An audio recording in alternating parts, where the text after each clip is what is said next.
Baik. Bismillahirrahmanirrahim. Assalamualaikum warahmatullahi wabarakatuh.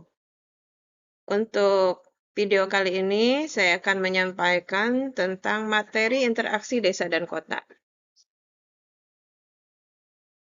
Interaksi desa dan kota dipengaruhi oleh 3 faktor.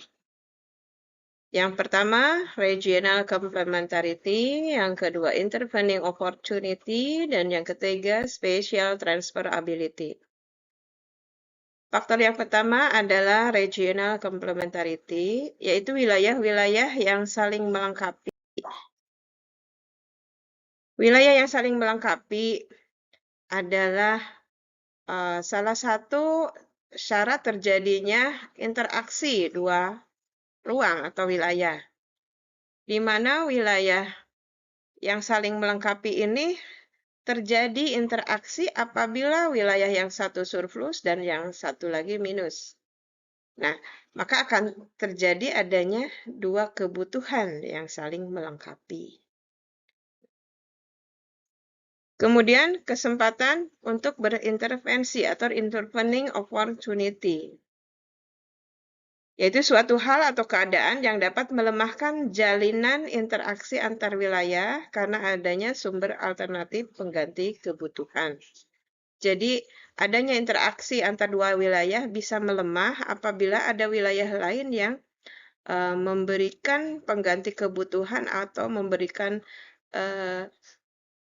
penutup kebutuhan yang lebih baik atau lebih memenuhi.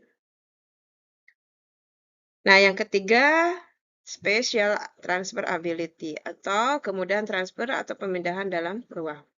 Nah, hal ini berkaitan dengan jarak antar wilayah, baik mutlak atau relatif, biaya transportasi, kemudahan dan kelancaran sarana dan prasarana transportasi antar wilayah. Nah, inilah ketiga hal yang akan memudahkan terjadinya interaksi wilayah.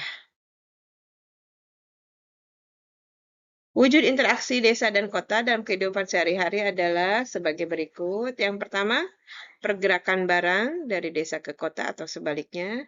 Yang kedua, pergerakan gagasan dan informasi terutama dari kota ke desa. Yang ketiga, adanya komunikasi penduduk antar dua wilayah. Yang keempat, pergerakan manusia baik dalam bentuk bekerja, rekreasi, pendidikan, atau keperluan lainnya. Nah, dari kegiatan atau interaksi ini akan memberikan pengaruh. Yang pertama, pengaruh positif. Yang pengaruh positif ini yang pertama, tingkat pengetahuan penduduk meningkat, adanya lembaga pendidikan di pedesaan yang mampu meningkatkan pengetahuan dan wawasan penduduk untuk pembangunan desa, yang keduanya. Kemudian yang ketiga, tingkat ketergantungan desa terhadap kota bisa berkurang. Yang keempat, melalui pengembangan prasarana dan sarana transportasi semakin membuka potensi pedesaan. Nah, yang kelima, masuknya unsur-unsur teknologi ke wilayah pedesaan secara efektif, sehingga meningkatkan produksi dan pengelolaan sumber daya alam.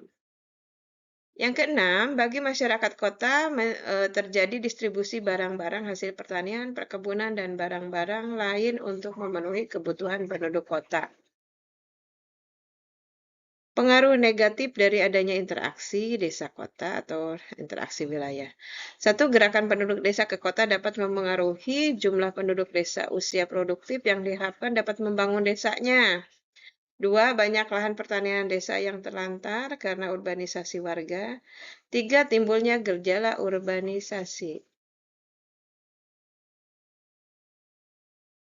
Zona interaksi desa dan kota. Semakin dekat jarak desa dengan pusat kota, maka kekuatan interaksi desa dan kota semakin kuat. Nah, di mana terbentuk zona. Yang pertama, pusat kota, suburban pring, rural urban pring, dan rural.